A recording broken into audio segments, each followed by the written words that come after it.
जनता के द्वारा चुनी हुई शहर की सरकार ने आज अपना पदभार संभाल लिया है। आज नगर पालिका प्रांगण में चेयरमैन व 17 पार्षदों ने पद व गोपनीयता की शपथ ली। इस शपथ को एसडीएम अभय जांगड़ा ने दिलवाया और स्थानीय विधायक हरविंदर कल्याण विशेष अतिथि के तौर पर मौजूद रहे। अभय सिंह जांगड़ा ने कहा कि जिस प्रकार से घरोंडा में एक चेयरमैन व 17 पार्षदों का चुनाव जनता ने किया है, आज उसका शपथ ग्रहण समारोह था।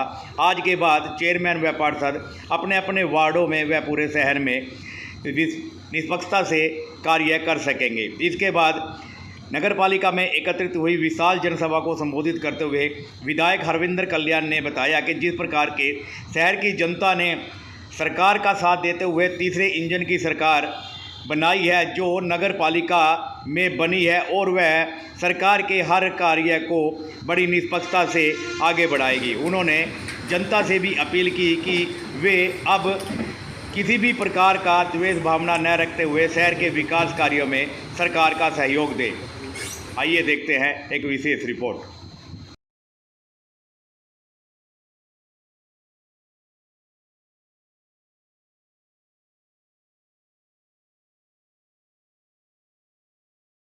साथ से सुनीता गर्ग जी, उनका प्रतिनिधित्व करते हैं। जी विधायक जी, नए टीम का आगमन हो चुका है, शपथ ग्रहण समारोह है, किस प्रकार से देखते हैं? देखिए, अभी नगर पालिका का जो चुनाव संपन्न हुआ था, उस चुनाव में जितने भी चेयरमैन और सभी 17 पार्षद जो निर्वाचित हुए हैं, उनका आज शपथ ग्रहण का कार्यक्रम यहाँ पर था। और शपथ ग्रहण के उपरांत यहाँ पर समाज के जो भी लोग उनको आशीर्वाद देने के लिए आए, मैं भी अपनी ओर से और मुख्यमंत्री मनोहर लाल जी की ओर से, पार्टी के हमारे शीर्ष नेतृत्व की ओर से सभी चेयरमैन और सभी पार्षदगणों को बहुत बहुत हार्दिक शुभकामनाएं और बधाई देता हूं।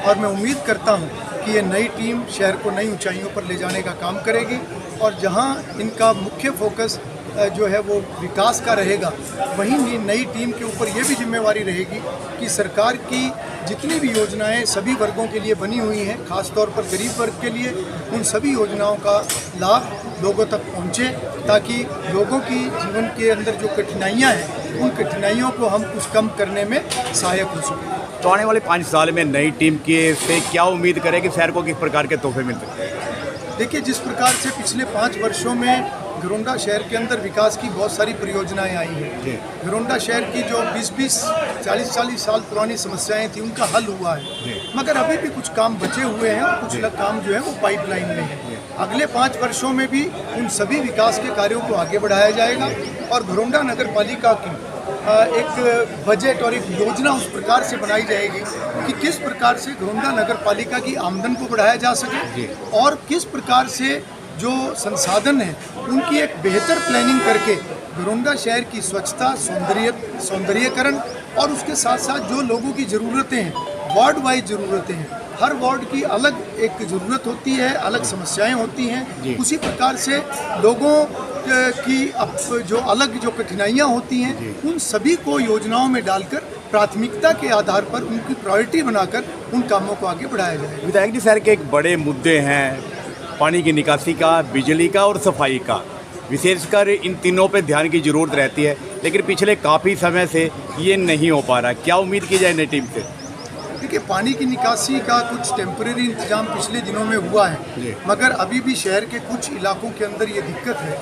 अगले समय में जब पूरे शहर की एक योजना नई टीम मिलकर बनाएगी, तो उसके अंदर उसका क्या स्थायी समाधान होगा, उसके ऊपर काम किया जाएगा।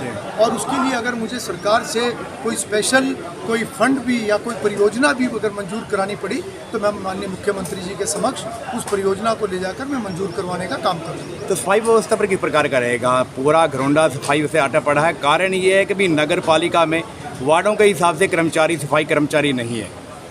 देखिए, जो स्वच्छता है वो बिल्कुल हमारी प्रायोरिटी पर रहेगी, हमारी प्राथमिकता रहेगी, और आने वाले समय पर इस चीज़ को सुनिश्चित किया जाएगा कि शहर की स्वच्छता पहले की तरह बहुत अच्छी हो, शहर का सौंदर्यीकरण और बढ़े।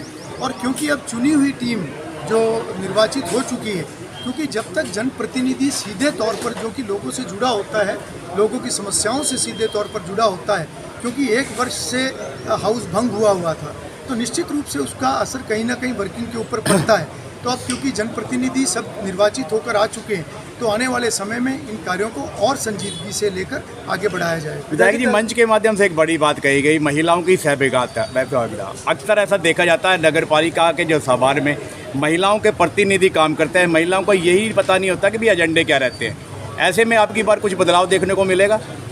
निश्चित रूप से इसमें बदलाव होना चाहिए और मैंने भी आज ये अपील की है जी, क्योंकि 17 में से 6 महिला सदस्य चुनकर आई हैं। जी, प्रधानमंत्री श्रीमान नरेंद्र मोदी और मुख्यमंत्री मनोहर लाल जी, जिन्होंने हरियाणा की धरती से ही बेटी बचाओ बेटी पढ़ाओ के अभियान को शुरू किया था और उस अभियान के बहुत सार्थक परिणाम भी पिछले वर्षों में आए हैं।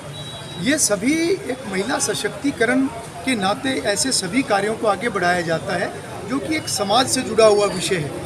और मैंने आज सभी निर्वाचित जो महिला सदस्य हैं, मैंने उनसे भी अपील की है और उनके परिवारजनों से भी मैं आपके माध्यम से भी अपील करता हूं कि क्योंकि वो चुनकर आई हैं, समाज से उनको वोट मिले हैं, तो उनको हाउस की वर्किंग में, हाउस की जो प्रोसीडिंग्स है उसके अंदर उनको ज़रूर भाग लेना चाहिए। ये बात बिल्कुल सही है कि समाज के अंदर परिवार का कोई ना कोई व्यक्ति उनके प्रतिनिधि के रूप में उनका प्रतिनिधित्व करता है। उनकी अपना एक रोल होता है, अपनी एक अहमियत होती है, वो भी बिल्कुल होगा और उस प्रकार से उनका सहयोग भी उन महिला जो पार्षद हैं उनको मिलेगा। मगर महिला पार्षद भी योजनाओं की जानकारी लेने का काम करें, हाउस की वर्किंग कैसे होती है, नगर पालिका में नियम किस प्रकार से होते हैं, उनको भी वो जानने का काम करें। उसके लिए मैं सरकार से भी अनुरोध करूंगा, आने वाले समय में मेरी तरफ से भी ये प्रस्ताव जरूर जाएगा कि ऐसी महिला जो पार्षद हैं, जो जनप्रतिनिधि हैं, उनके लिए एक विशेष ट्रेनिंग कैंप उनके लिए आयोजित किया जाए और उसको हम जिला स्तर पर भी इस कार्य को हम आगे बढ़ाएंगे। विधायक जी, विधानसभा और लोकसभा में चुने हुए पार्षद या चुने हुए जो एमएलए और एमपी है वो बैठते हैं, नगर पालिका में नहीं बैठते। क्या ऐसा कानून नहीं होना चाहिए कि भी महिला उसमें बैठे? देखिए, बिल्कुल ये होना चाहिए और इस चीज़ को आने वाले समय में बढ़ावा देने की बात मैंने आज की है और आने वाले समय में भी इस विषय को हम गंभीरता से आगे बढ़ाएंगे।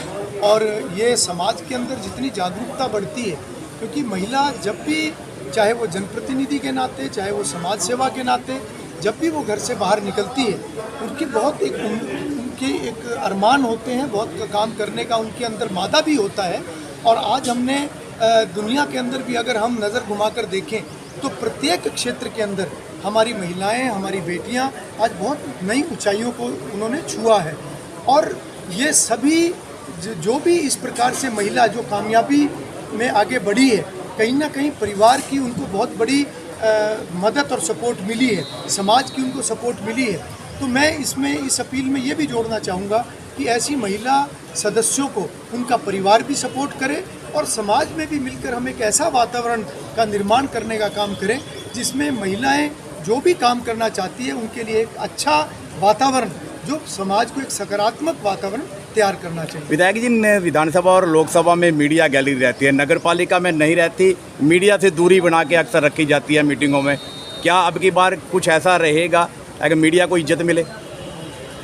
देखिए, मीडिया जो कि लोकतंत्र का चौथा स्तंभ जिसको माना जाता है, निश्चित रूप से मीडिया का एक अपना स्थान है, जिम्मेवारी के नाते भी, और समाज और हर व्यक्ति भी मीडिया का को एक विशेष सम्मान भी देता है।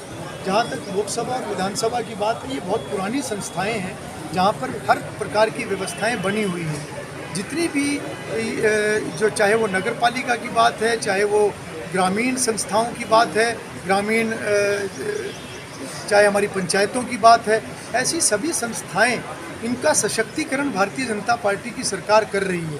पूर्व में ये सभी संस्थाएं ज़्यादातर नाम मात्र के लिए हुआ करती थी, मगर आज भारतीय जनता पार्टी की सरकार ने इस विषय को भी आगे बढ़ाया है कि आने वाले समय में ये अपने आप में एक लोकल बॉडी गवर्नमेंट, यानी अपने आप में एक सरकार की तरह काम करें, अपनी योजनाओं को बनाएं, अपनी योजनाओं को आगे बढ़ाएं।